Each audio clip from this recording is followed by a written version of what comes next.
ऐसे हैं दोस्तों। आज हम लोग रिवीजन करेंगे उस मेन टॉपिक है जो बुक से संबंधित है और बुक है जैन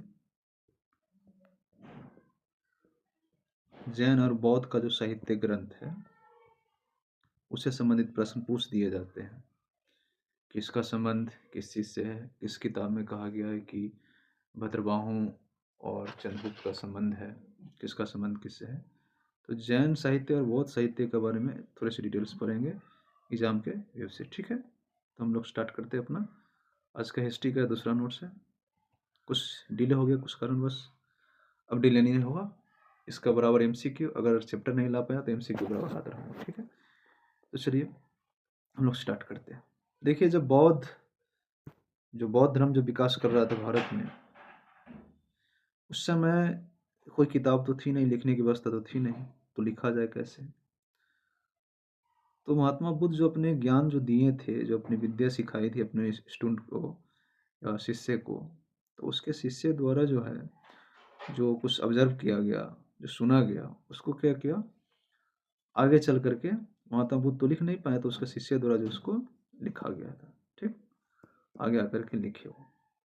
इसकी लिखने की जो मूल रूप से जो प्रारंभ होती है, उसकी बौद्ध की प्रथम जो संगीति हुई थी तब से होती है। ठीक है, तो चलिए हम लोग स्टार्ट करते हैं इसका, किसमें क्या क्या चीज़ है। देखिए, बुक से संबंधित प्रश्न मिलाने के लिए पूछ देता है। ऊपर दे देगा आपको एक साइड में बुक का नाम, और इधर दे देगा कि इससे संबंधित व्यक्ति कौन कौन है, इसमें संबंधित विषय कौन कौन है। ठीक है, वो आपको दे देता रहता है। प्रारंभिक काल में देखेंगे तो बौद्ध साहित्य से बहुत सारी ऐतिहासिक जानकारी मिलती है, राजा के वंश की जानकारी मिलती है, उससे कई सारे जो विदेशी जानकारी वो सब मिलती है। ठीक है, तो ऐसी बहुत सारी किताबें, जैसे मिलिंद पन्हा हो गया, ललित सागर हो गया, आदि जो बुक है उस सब से किताबें जो है मिलती रहती है। ठीक, चलिए स्टार्ट करते हैं हम लोग। बौद्ध धर्म के प्रमुख ग्रंथ जो मेन टॉपिक है हम लोग वहाँ देखेंगे। भगवान बुद्ध की मृत्यु के बाद जो उनके मौखिक जो उपदेश थे, उनको 3 ग्रंथों में संजोया गया था, और उन्हीं तीनों ग्रंथ को जो है त्रिपिटक कहते हैं। ठीक है, इसमें एक विनय पिटक है, एक सूत पिटक है और एक अभिधम पिटक है। और तीनों जो विषय की जो रचनाएं हैं अलग अलग व्यक्तियों ने किया है, और उसमें अलग अलग बातें कही गई है। ठीक है, प्रथम बौद्ध संगति में जो होती है, जो 483 ईसा पूर्व में होती है राजगीर में, उस समय शासक थे अजात शत्रु और अध्यक्ष उसका महाकश्यप। ठीक है, ये बातें याद रखेंगे। 483 ईसा पूर्व में हुआ था प्रथम बौद्ध संगति, राजगीर में हुई थी, सप्तकर्णी गुफा में हुई थी। अजात शत्रु उस समय शासक थे और महाकश्यप इसके प्रथम अध्यक्ष थे। ठीक, तो प्रथम बौद्ध संगति में बुद्ध के शिष्य जो उपाली थे, ठीक, उपाली ने विनय पिटक की रचना की, और विनय पिटक में इन्होंने बौद्ध के बारे में कुछ नियम उल्लेख किया गया। जो बौद्ध भिक्षु होते हैं उसके बारे में कई सारे नियम के बारे में बताया गया कि इसमें बौद्ध भिक्षु बनेंगे तो उसको इतने सूत्र का पालन करना पड़ेगा, जो गृहस्थ जीवन बिताएंगे उसको ये सूत्र का पालन करना पड़ेगा, इसी बताया गया। एक नीति बताई गई है। ठीक है, इसीलिए जो विनय पिटक को बौद्धों का संविधान कहा जाता है, क्योंकि ये बौद्ध से संबंधित नियम बताया गया, इसलिए बौद्धों का संविधान कहा जाता है। डायरेक्टली आपको पूछ दिया जाएगा किसी भी एग्जाम में कि बौद्ध का संविधान किसे कहते हैं, तो विनय पिटक को कहते हैं। एक तो प्रश्न आपको यहाँ से बना। इसमें और सी जानकारी मिलती है, जैसे बौद्ध धर्म से संबंधित जो नियम कानून जो है, उसके अलावा विनय पिटक के भाग महावग को लघु संविधान कहते हैं, जिसका ये जो विनय पिटक का जो भाग है ना, एक महावग, उसको भी लघु संविधान ही कहते हैं, और विनय पिटक को इसका बौद्ध का संविधान कहते हैं। ठीक, प्रथम संगीति में इसकी रचना हुई थी, किसने किया था, उपाली ने किया था। प्रथम संगीति या प्रथम बैठक बौद्ध का कहाँ हुआ था, तो राजगीर में हुआ था, या राजगीर में हुआ था 483 ईसा पूर्व में हुआ था। इतना आप लोग ध्यान में रखें। ठीक है, एक दूसरा ग्रंथ है सुत पिटक। सुत पिटक में क्या होता है कि सुत पिटक जो आनंद थे, महात्मा बुद्ध के सबसे प्रिय शिष्यों में से एक थे आनंद। ठीक, तो आनंद ने जो बुद्ध के साथ समय पर बिताए थे, जो ज्ञान सीखे थे, उसके आधार पर इन्होंने सुत पिटक की रचना की। ठीक, और ये भी प्रथम बौद्ध संगति में ही किया था। बराबर है, प्रथम बौद्ध संगति में ही किए थे वही। और इसमें जो वो मेनली बताए हैं भगवान बुद्ध के जो उपदेश किया है, और क्या क्या चीज़ उसकी जो साधनाएं हैं, उससे संबंधित सिद्धांतों के बारे में इन्होंने उल्लेख किया है, सुत पिटक। ठीक है, तीसरे पिटक में आते हैं। तीसरा पिटक है अभिधम पिटक। इसकी रचना जो है तृतीय बौद्ध संगति जो कहाँ हुई थी, अपना पाटलिपुत्रा में हुआ था। 250 या 251 दोनों डेट देता है, 251 या 250 ईसा पूर्व में हुआ था। सम्राट थे कौन, अशोक, मौर्य शासक अशोक। और पाटलिपुत्रा में एक जगह थी उस समय, अशोकाराम विहार। अब जनरली बुक में आपको नहीं मिलेगा। अशोकाराम विहार एक पाटलिपुत्र में जगह थी अशोक के समय में, वहाँ पर यह तृतीय बौद्ध संगति हुई थी। और वहीं में जो हुआ था, इसकी अभिधम्म पिटक की रचना हुई थी। ठीक, और इसकी रचना जो किए थे मोगलीपुत्र संगीति जो होती, मोगलीपुत्र लिखा गया, मोगलीपुत्र तिस ने इनकी रचना की थी, जो बाद में आजीवक संप्रदाय के संस्थापक बने थे। ठीक है, और अभिधम्म पिटक को बौद्ध धर्म का दर्शन कहा जाता है। ठीक, यानी फिलोसफी बौद्ध धर्म का। ये तीन बातें होगी तीन बुक से। और इससे जो उस काल में जो राजा थे, जो समकालीन शासक थे, उसके बारे में जानकारी मिलती है। इतना बात रहो, जहन में रख लें। अन्य बौद्ध ग्रंथ है जो भी बहुत महत्वपूर्ण याद रखना है।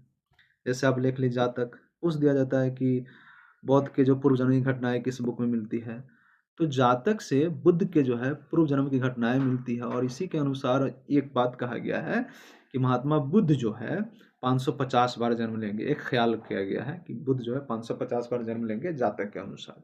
ठीक है, एक इसी क्रम में एक आता है नागसेन नाम। ठीक ना, उसका नागसेन भी नाम है और नागार्जुन भी नाम है। ठीक है, नागार्जुन ये बहुत बड़े बहुत विद्वान थे, साइंटिस्ट थे। सापेक्षता के सिद्धांत जो भी देखते हैं इन्हीं के सिद्धांत पर है। ठीक है, तो बहुत बड़े फिलोसफर भी थे, साइंटिस्ट भी थे और बौद्ध भिक्षु भी थे। ठीक, इनके बीच और एक राजा थे मिलिंद, है ना, इसको मिनांडर कहते हैं। उनके बीच जो है शास्त्रार्थ होती है बौद्ध विद्वान की। उससे पूछते हैं कि ज्ञान क्या है, प्राण क्या है, इसकी पुनर्जन्म क्यों होती है, आखिर होती है तो क्यों होती है, बुद्ध के बारे में इसकी क्या मान्यता है। तो इससे संबंधित बहुत सारे बातें होती हैं। एक पवित्र रथ है, उसकी चर्चा होती है इनके बीच। मिलिंद पन्हो, इसी का नाम है मिलिंद का प्रश्न। इसका मुख्य ये होता है कि मिलिंद का प्रश्न। ठीक है, और एक किताब जो लिखी गई मूल रूप से पाली भाषा में लिखी गई है। ठीक, और इसका काल लगभग 150 से 100 ईसा पूर्व का बताया जाता है। ठीक, इससे मिलिंद कुछ प्रश्न करते हैं और नागार्जुन इसके जवाब देते हैं। ठीक, इसमें एक ये बात याद रख लें कि इसमें 75 प्रकार के जो है व्यवसायों का या व्यापारी समूहों का वर्णन किया गया, उसकी जानकारी मिलती है। ये ध्यान में रख लें। और ये यूनानी शासक मिनांडर थे जो बौद्ध भिक्षु नागसेन से बातचीत करते हैं, प्रश्न करते हैं, उसके बारे में जानकारी देती है। आपको बता देते हैं, मुख्य याद रख लें, इनमें 75 प्रकार की व्यवसायों का वर्णन किया गया है। अगला प्रश्न हमारा अंगुत्तर निकाय। ठीक, अंगुत्तर निकाय एक ऐसा ग्रंथ है, बौद्ध ग्रंथ, जिससे उस काल के, जिस समय जो हम लोग थे, हम लोग कहाँ गए, जिस समय जो काल चल रहा था 6ठी शताब्दी ईसा पूर्व, उस समय राजा कौन थे, ठीक, क्या संबंध था उसका व्यक्तियों से, कितने महाजन पद थे, तो 16 महाजन पद थे, कहाँ कौन कौन थे, उसकी डिटेल्स जानकारी मिलती है अंगुत्तर निकाय में। 16 महाजन पदों से इसकी उल्लेख मिलती है। ये बात याद रख ले, ये बौद्ध धार्मिक ग्रंथ है। ठीक है, और इसमें जो अंगुत्तर निकाय में 11 सेक्शन दिए गए हैं दोस्त, 11 सेक्शन याद देगा, 11 सेक्शन या 11 भाग भी कह सकते हैं। ठीक, 11 सेक्शन या 11 भाग कह सकते हैं। और इसकी खासियत यह है कि ये जो है सुत्त पिटक का चौथा भाग है। ठीक ना, याद रखिए सुत्त पिटक का चौथा भाग है, इसमें 11 सेक्शन है। इसमें बुद्ध के उपदेशों को एक संख्या क्रम में दर्शाया गया है। इस संख्या वैसे करके 1 2 3 संख्यावार क्रम में जो है इसको दर्शा देगा। आपसे प्रश्न यहाँ बन सकता है कि बुद्ध का उपदेश और संख्या क्रम में किस किताब में दिया गया। ठीक, अंगुत्तर निकाय में दिया गया। अंगुत्तर निकाय किसका चौथा भाग है, सुत्त पिटक का भाग है। ठीक, इसी क्रम में एक और बुक आती है जिसका बारे में जानकारी है, उसमें कुछ बात कही गई है। बौद्ध मतलब बुद्ध जो कुछ बात कहे हैं, लिक्ष्वियों के लिए उसकी जानकारी ले लेते हैं। ठीक, सत्य अपरिहार्य धम्म। ठीक है, इसका मतलब है प्रगति के 7 नियम। बुद्ध जो है प्रगति के 7 नियम बताए थे किनके लिए, और वह खास बताए थे जो वज्रसंघ लिक्ष्वी जो है उनके लिए बताए थे। ठीक, और ये 7 प्रगति के नियम क्या क्या है, इन नियमों विशेष रूप से लिक्ष्वी के बारे में क्या कहा गया है। बुद्ध कहे थे कि यदि लिक्ष्वी साम्राज्य 7 चीज़ों का अगर पालन करता है, 7 नियमों का पालन करता है, तो लिक्ष्वी साम्राज्य बचा रहेगा, नहीं तो उसका जो सर्वनाश तय है। ठीक? उन्होंने क्या-क्या कहे थे? इन 7 नियमों में है, एक नियम आप देख लें, पहला नियम है क्या? बार-बार सार्वजनिक सभा यानी मीटिंग हमेशा बुलाएँ, जैसे संसद की मीटिंग अभी हमेशा चलती है। उस समय भी कहा जाता था कि बार-बार आप मीटिंग बुलाएँ, सार्वजनिक सभाएँ करें। मिल-जुल कर निर्णय लें, मतलब कोई भी नियम होता है, कोई भी जो रूल्स है, निर्णय लें और उसका लागू भी करें उनको, निर्णय लागू भी करें, ठीक? दूसरा है, पुराने नियमों और परंपराओं का सम्मान करें, जो हमारे पुराने नियम हैं, उसका सम्मान करें और आदर सूचक उसको एक्सेप्ट करें, ठीक है? महिलाओं का सम्मान करें और सुरक्षा करें। देखिए, उस समय भी कहा गया था महिलाओं का सम्मान और सुरक्षा करें। बुजुर्गों की सलाह लेना, जैसे अगर कोई काम कर रहे हैं, तो बड़-बुजुर्ग कहते हैं, समाज के बड़-बुजुर्ग जो होते हैं, खंभा होते हैं। तो उस इसका जानकारी अनुभव ज़्यादा होता है, तो बुजुर्गों की सलाह लें, क्या काम करें, क्या नहीं करें। आज भी हम देखते हैं हमारे समाज में यदि शादी होती है, तो सबसे पहले जो हमारे घर के आस-पास के बुजुर्ग हैं, उससे सलाह लेते हैं, ठीक? धार्मिक स्थलों की पूजा और रक्षा, जो भी धार्मिक स्थल है उसकी पूजा और रक्षा करें। संतों और अर्हताओं का संरक्षण करें। यदि ये लिच्छवी 7 चीज़ों को अपनाती है, तो उसका क्षय जल्दी नहीं होगा। बुद्ध ये कह कर गए थे, ठीक है? याद रख लें। उसी में जो है मतलब ये चीज़ कहा गया है। एक है दीपवंश और महावंश। देखिए, दीपवंश महावंश का डायरेक्ट कनेक्शन भारत से नहीं है, लेकिन इनडायरेक्ट कनेक्शन है। क्या है? दीपवंश महावंश जो है श्रीलंका, जो पहले लंका थी, मतलब श्रीलंका के संबंधित वहाँ का बुक है, ठीक ना? और ये मेनली वहीं की सीली भाषा में लिखी गई है, ठीक है? और इससे ये जानकारी मिलती है दीपवंश से कि महान सम्राट जो अशोक थे, अपने पुत्र महेंद्र और पुत्री संघमित्रा को श्रीलंका भेजे थे बौद्ध प्रचार के लिए, अपने राज्य के प्रचार के लिए, ठीक ना? और अभी जो पटना में जो रानी घाट है, आप आइएगा रानी घाट, गोलवी घाट के बगल में रानी घाट है। तो यहीं पे एक बोर्ड लगी हुई है, यहाँ पर लिखा गया है कि राजकुमारी संघमित्रा यहीं से श्रीलंका के लिए प्रस्थान की थी। वो बोर्ड आज भी विद्यमान है वहाँ पर, ठीक है? चलिए, तो ये आपको ये थोड़ी सी जानकारी थी, दे दी है। अब हम लोग अपने काम पर आ जाते हैं। तो दीपवंश महावंश से जो है मौर्य वंश की जानकारी मिलती है, और ये कहाँ की है? तो ये श्रीलंका की ग्रंथ है, ठीक है? इससे जानकारी मिलती है कि अपने पुत्र और पुत्री को अशोक ने ये श्रीलंका अपनी प्रचार प्रसार के लिए, अपनी धर्म नीति के लिए भेजा था, ठीक है? विदेश नीति के लिए एज ए राजदूत, एज ए अभी अभी के समय में कह सकते हैं एज ए राजदूत उनको वहाँ पर भेजा गया था, ठीक है? आवाज क्लियर ना है तो बताइएगा आप लोग कमेंट में। एक वहीं का एक ग्रंथ है महावंश। महावंश की वैल्यू इसलिए है, थोड़ा ढेकार आ गया था। हम लोग सुनते हैं कि अशोक ने अपने 99 जो भाई हैं, उसका कत्ल किया था, ठीक? और उन्हीं में जो उनको समय लग गया लगभग 6-7 सालों का गद्दी पर बैठते-बैठते, ठीक ना? तो इस वंश से महावंश जो बुक है, उससे क्लियर होता है कि अशोक ने अपने 99 भाई का कत्ल किया, और अभी जो अभी आएंगे पटना में एनएमसीएच के आगे जाएंगे, तो वहाँ पर एक मंदिर है, पटन देवी मंदिर, ठीक ना? अब बड़ी है छोटी है नहीं मालूम है, पटन देवी मंदिर है, वहीं पर है एक, उसके प्रांगण में एक कुआं है। कहा जाता है कि इसी अगम कुआं में सम्राट अशोक ने अपने 99 भाई के कत्ल करके रख दिया गया। ये कुआं विरासत है, अभी भी आज भी वहाँ पर विद्यमान है कुआं, ठीक? ऐसा कहा गया है बुक के, और बुक के अनुसार वह जगह चिन्हित किया गया, ठीक? तो आज भी जगह वहाँ विद्यमान है। तो ये है महावंश की जानकारी देती है कि 99 भाइयों को कत्ल करके उसमें रख दिया गया था, ठीक है? दिव्यावदान। दिव्यावदान एक ग्रंथ है जो मिश्रित संस्कृति, मतलब दोनों संस्कृत और कुछ मिश्रित भाषा से भी लिखा गया है, ठीक है? मिश्रित संस्कृत भाषा में लिखा गया है। इससे ये जानकारी मिलती है, मौर्य वंश की जानकारी मिलती है, उससे उससे संबंधित जो कुछ व्यक्ति है, आसपास के शासक है, उसकी जानकारी मिलती है। जैसे देख लीजिए मौर्य वंश के बारे में।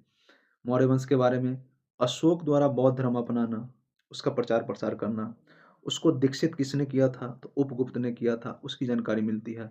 अशोक के पुत्र थे कुणाल, उसके बारे में जानकारी मिलती थी दिव्यवदान से। और उसके बाद जो जो मौर्य धर्म डिस्ट्रॉय हुआ, जब विनाश उसका कर दिया गया पुष्यमित्र सिंह उसके जो सेनापति, उसके बारे में भी जानकारी मिलती है। दिव्यावदान बहुत जो मतलब एक महत्वपूर्ण मायने रखता है मौर्य वंश की जानकारी के लिए। इसमें अशोक का बौद्ध धर्म के बारे में पता चलता है, कैसे उन्होंने अपनाया, किसने उसको दीक्षा दी, उसके बेटा का नाम क्या था, उसके बाद कौन सा शासक गया मौर्य वंश के बाद, पुष्यमित्र सिंह गया था वंश, ये है, ठीक है? उसके बाद एक और ग्रंथ है महावस्तु। देखिए, महावस्तु जो है ना, गौतम बुद्ध के जीवन चरित्र के बारे में दिखाता है कि वो क्या थे, क्या नहीं है, ठीक ना? और इससे उस समय तत्कालिक जो राजा थे, मौर्य वंशीय शासक, उसके बारे में जानकारी मिलती है। महावस्तु से याद रख लें, गौतम बुद्ध के जीवन के बारे में सारी जानकारी मिलती है और मौर्य वंश की जानकारी मिलती है। ठीक है, इसमें लगभग 80 जातक कथाएं, देखिए जातक कथाएं हैं और वो जातक ग्रंथ अलग है। ठीक है, इसमें लगभग 80 जातक कथाएं का जो है वर्णन किया गया, इसमें पता चलता है, लिखा गया है। और इसी की सबसे बड़ी खासियत ये है कि महावस्तु जो है ना, ये गद्य और पद्य दोनों में लिखा गया। हम लोग पढ़ते हैं ना कि वेद जो सामवेद है, गद्य और पद्य दोनों में लिखा गया है। सामवेद गाने वाले यजुर्वेद से गद्य और पद्य दोनों में है। ठीक है, जो होगा कहीं कंफ्यूज होगा मैं तो बता दीजिएगा। गद्य और पद्य दोनों में महावस्तु भी लिखा गया है। ठीक, एक पुस्तक आती है जो गणित से संबंधित, गणित भी उसमें बताया गया है, ललित विस्तार। ललित विस्तार में क्या है, इसमें देखिए एक समय होता है किसी का, एरा का होता है ना, कि कोई चढ़ा ऐसे, फिर उसके पतन का भी काल आता है। ये चक्र जो ऐसा चलता रहता है। ठीक है ना, कभी छाँव तो कभी धूप, कभी सूरज तो कभी रात, ये चलता रहता है।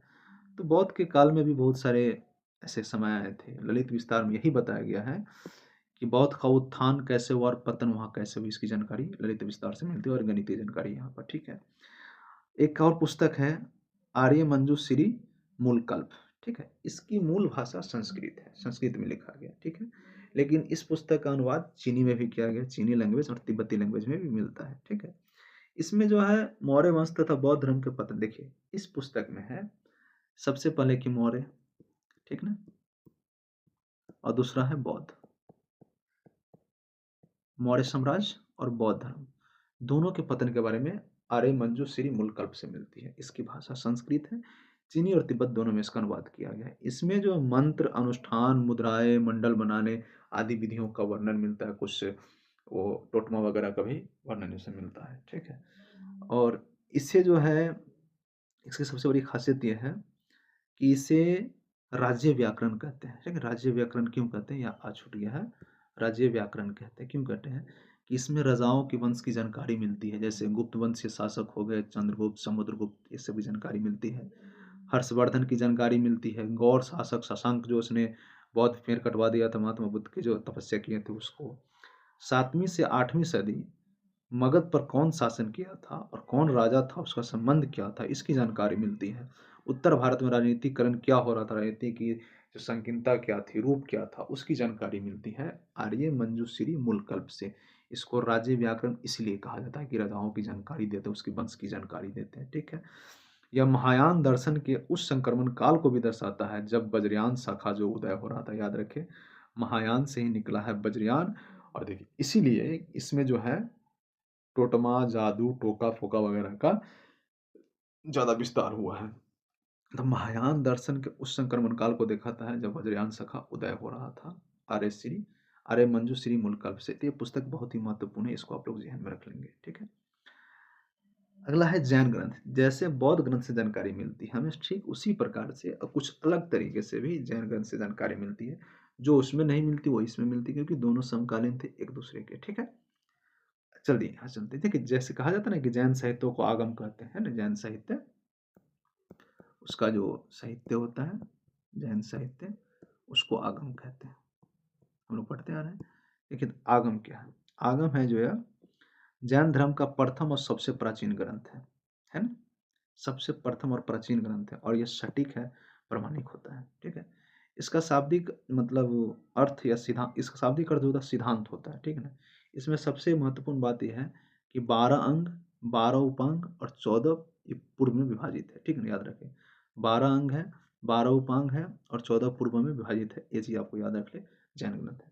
दूसरा भगवती सूत्र। भगवती सूत्र जो है अंगुत्तर निकाय के पैरेलल है एक दूसरे के। ठीक है ना, क्योंकि भगवती सूत्र से भी 16 महाजन पद की जानकारी मिलती है जो जैन ग्रंथ है, और अंगुत्तर निकाय जो बौद्ध ग्रंथ है उससे भी जानकारी मिलती है 16 महाजन पद की। तो याद रखें भगवती सूत्र और अंगुत्तर निकाय दोनों एक दूसरे के पैरेलल है, दोनों से 16 महाजन पद और महान सम्राटों और उसके राज्य की जानकारी मिलती है। ठीक, अचरांग सूत्र। देखिए अचरांग सूत्र जो है ना, इसमें जैन भिक्षु जो हो गए उसके बारे में करे नियम, क्या करना है क्या नहीं करना है, इन सारी विधियों का, सारी चर्चाओं किया गया है। ठीक है, इसीलिए इसको कहा जाता है जैन साहित्य का संविधान। तो जैनों का संविधान कहा जाता है इसको।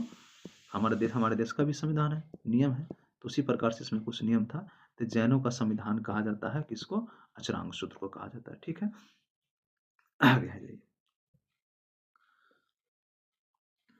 एक और बुक है जिसमें जो है जो व्यापारी लोग थे, जिसमें जैन खासकर व्यापारी लोग में ही जैन धर्म बहुत ही मशहूर हुआ, उन्होंने बहुत उसको बल दिया। तो व्यापारी लोग थे, उसमें एक पुस्तक है उवासक दशाओं। उवासक दशाओं में जैन व्यापारियों के जीवन चरित्र के बारे में उल्लेख मिलता है और उसी से पता चलता है कि व्यवसायी लोग जैन को अपनाए थे और काफ़ी प्रमोट किए थे। ठीक है, एक और बुक है परसिष्टि पर्व, इसकी रचना किया था आचार्य हेमचंद्र। इसका नाम बहुत फेमस है, याद रख लें।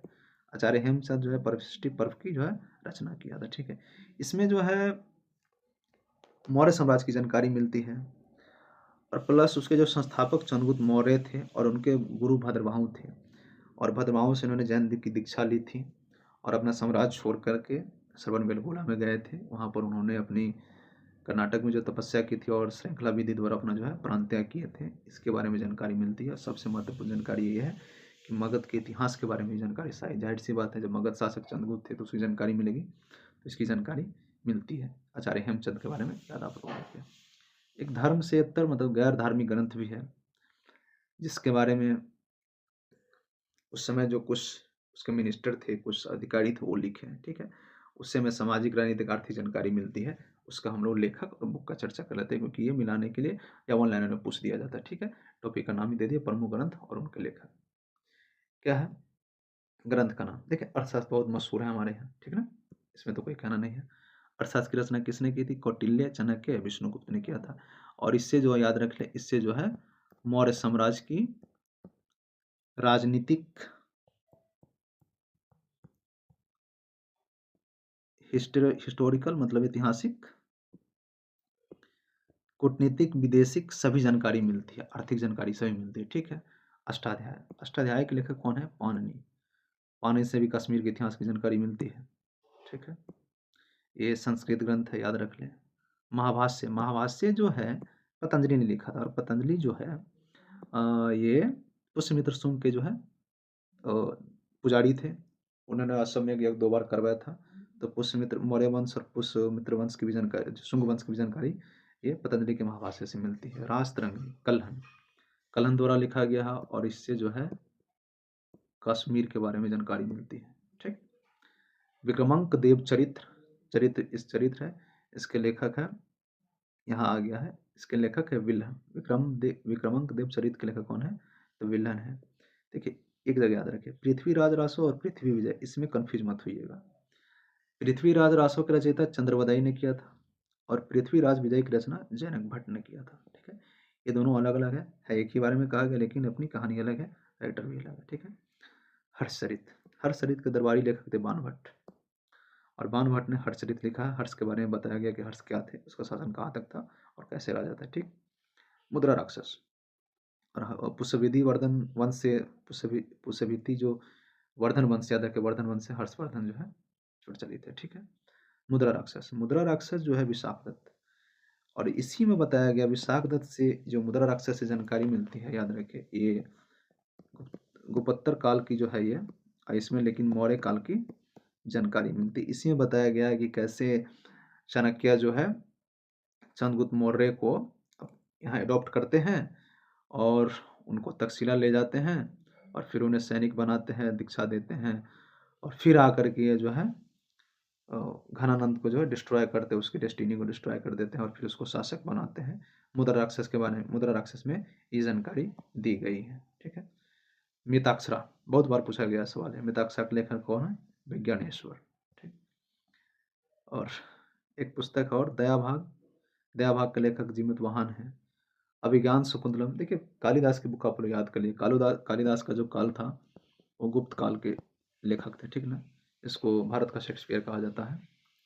अभिज्ञान शकुंतलम, मालविकाग्निमित्रम, ऋतु संहार, विक्रमो वर्षीय, रघुवंशम, याद रखिए जिसके क्रम में म आ रहा है, रघुवंशम हो गया, मालविकाग्निमित्रम हो गया, अभिज्ञान शकुंतलम हो गया, ऋतु संहारम, संहारिया लिखा गया है। इस सब की रचना जो है कालिदास ने किया था। बुक बहुत अच्छी, आप लोग पढ़ सकते हैं। आप खासकर आप लोग जो है ऋतु संहार जरूर पढ़िएगा, बहुत अच्छी इसमें प्रेम की कथा की व्याख्या की गई है। रघुवंश में भी चर्चा किया गया। और मालविका अग्निमित्र में जो लव स्टोरी की चर्चा की गई, राजकुमार एक बंजारा या कोई आम लड़की की चर्चा की गई, जो अग्निमित्र जो थे, पुष्यमित्र के बेटे से शायद अग्निमित्र, उसकी चर्चा इसमें की गई है। आखिरी है पंचतंत्र, जो हम लोग पढ़ते बहुत, उसमें दोस्त कौन है नहीं है, और कुष्ठ बुद्धि, कुशाग्र बुद्धि आदि कारणों से चर्चा की गई, कहानी के लेखा में किया गया है पंचतंत्र। उसके लेखक कौन है? विष्णु शर्मा। ये है सारे वो साहित्यिक बुक जो गैर धार्मिक है, धर्म से परे है, लेकिन जानकारी इतिहास की देते हैं, उस काल के राजाओं के बारे में बताते हैं। तो ये मेनली जो एक साहित्यिक लेक्चर था, साहित्य से संबंधित। जैन साहित्य बहुत साहित्य है, और ऐसे इससे प्रश्न आते रहते हैं, तो आपके लिए लेकर के इसके अगले अगले दिन यानी कल आप लोगों के लिए लेकर के आऊँगा इससे संबंधित, वो क्या कहते हैं, एक एमसीक्यू आप लगाते रहिए। देखिए एमसीक्यू से फ़ायदा क्या होगा कि आपका जो पढ़े हैं, जो कन्फ्यूजन है, वो आपका दूर हो जाएगा। एमसीक्यू मैं बार बार कहता रहता हूँ कि एमसीक्यू लगाइए, आप लोग कहीं से भी लगाइए। एमसीक्यू से आपका जो है डर डर खत्म होगा, ठीक ना, डर आपका खत्म हो जाएगा। आप लोग एमसीक्यू लगाते रहिए, एमसीक्यू देते रहेंगे। बहुत सारे एमसीक्यू पड़ा हुआ चैनल पर आप लोग देख सकते हैं, करंट अफेयर्स का, साइंस का, बिहार करंट अफेयर का, सबका है। और धीरे धीरे सबका एमसीक्यू देता रहूँगा, खासकर इतिहास का एमसीक्यू दूंगा और लेक्चर भी दूंगा, ठीक है। आप लोग देखते रहें, दोस्तों को प्रमोट करते रहें, सब्सक्राइब करते रहें। ISPCS एक्सेस को।